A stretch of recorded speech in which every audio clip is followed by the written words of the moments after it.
পর্যটকদের রেস্টুরেন্ট থেকে বের করে দিচ্ছেন ম্যানেজার। তাদের উদ্দেশ্যে উচ্চস্বরে আক্রমণাত্মক কথাও বলছেন তিনি। না, তারা কোনো অপরাধী নন। তাদের প্রতি এই বিরূপ আচরণের কারণ তারা ইসরায়েলের নাগরিক। ঘটনাটি ঘটেছে স্পেনের ভিগো শহরের মিমাসা রেস্টুরেন্টে। স্পেনে বেড়াতে এসে সেই রেস্টুরেন্টে পানীয় অর্ডার করেছিলেন কয়েকজন ইসরায়েলি পর্যটক, কিন্তু তাদের কথা শুনে রেস্টুরেন্টের ম্যানেজার টের পান তারা ইসরায়েলের নাগরিক। এরপরই তাদের উপর চড়াও হয়ে ওঠেন তিনি। সামাজিক মাধ্যমে ভাইরাল হওয়া ভিডিওতে দেখা যায় পর্যটকদের উদ্দেশ্য করে ম্যানেজার বলছেন, আপনারা বেরিয়ে যান, আপনারা ফিলিস্তিনিদের হত্যা করছেন, আপনারা গাজায় গিয়ে বিয়ার খান। এক পর্যায়ে তিনি ফিলিস্তিন দীর্ঘজীবী হোক বলে স্লোগানও দেন।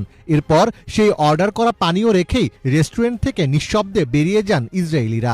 ভিডিওটির সত্যতা নিশ্চিত করেছে সংবাদ মাধ্যম টিআরটি গ্লোবাল। শুধু ব্যক্তি পর্যায়ে নয়, সরকারি ও প্রাতিষ্ঠানিক পর্যায় থেকেও ইসরায়েলের বিরুদ্ধে সক্রিয় অবস্থানে রয়েছে স্পেন।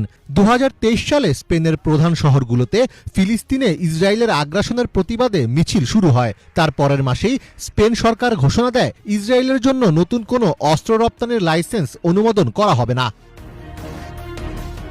2024 সালে স্পেনের শিক্ষার্থীরা ইসরায়েলের বিশ্ববিদ্যালয়ের সঙ্গে যৌথ গবেষণা বাতিলের দাবিতে আন্দোলন শুরু করে। একই বছর স্পেনের পার্লামেন্টে ফিলিস্তিনকে রাষ্ট্র হিসেবে স্বীকৃতি দেওয়ার বিষয়ে বিতর্ক অনুষ্ঠিত হয়। বিভিন্ন প্রক্রিয়া শেষে চলতি বছরের মে মাসে ফিলিস্তিনকে আনুষ্ঠানিকভাবে রাষ্ট্র হিসেবে স্বীকৃতি দেয় স্পেন, আয়ারল্যান্ড ও নরওয়ে।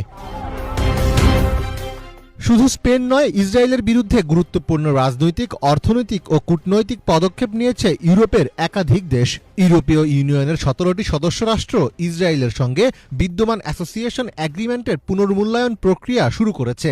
এই চুক্তির মাধ্যমে ইসরায়েল ইউরোপীয় বাজারে শুল্কমুক্ত সুবিধা পায়, যা স্থগিতের দাবি উঠেছে।